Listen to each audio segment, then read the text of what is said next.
the creek place to saw some trees off the fence that have fallen over the last couple of days and torn down the fence, so I've got to get those cut off.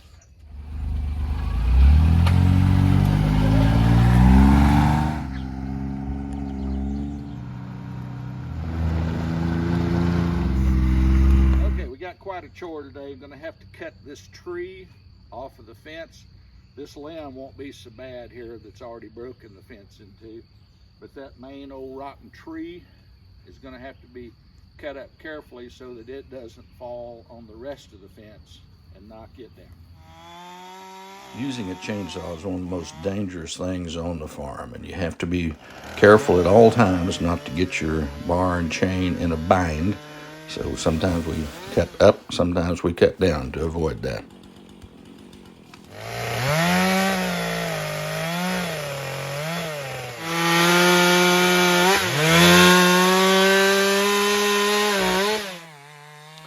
To keep the main part of this tree from falling on my fence, I cut a forked limb to length and put it under there, so hopefully I can cut off the part sticking out over the fence and it won't land on the wire and break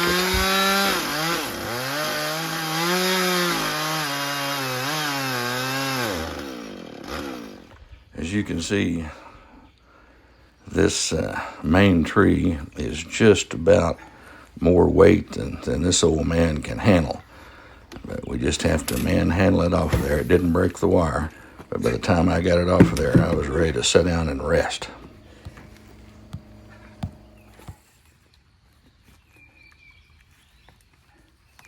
And once the end is cut off, then I can just manhandle that, move it so that it gets out of the way of the fence to repair it.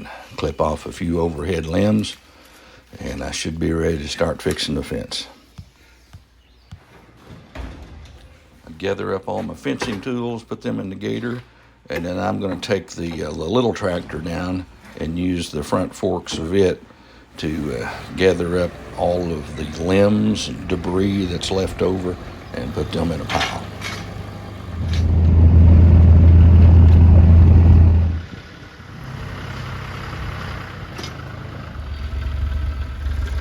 It's going to take several trips, but it's a whole lot easier using a front end loader to gather up all these limbs than it is to try to cut them up and pile them up by hand.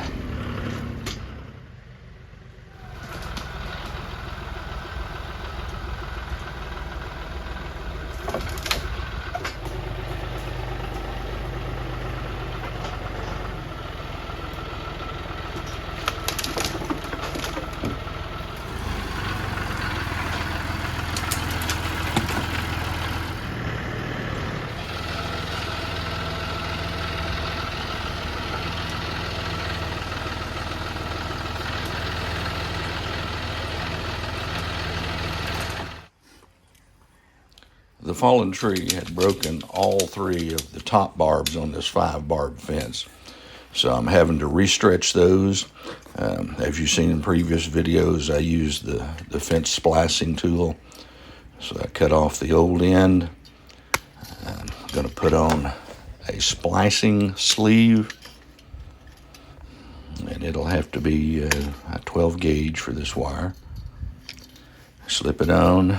Get it positioned. I like to have a little more wire sticking out than this, but that's all I've got to work with today. So use the crimping tool, put about 3 crimps in it, and then I'll use the pliers to bend back the end of each of the exposed wires. And again, I wish I had another inch or two of wire to make this bend, but hopefully it'll hold. This is not an area of fence that cattle really ought to be pressing on. But I did it for this top barb, and I did it twice more for the next 2 barbs. And now I'll use the clip tool to attach all 3 of those repaired barbed wires to the T-post. And I'll have my fence repaired.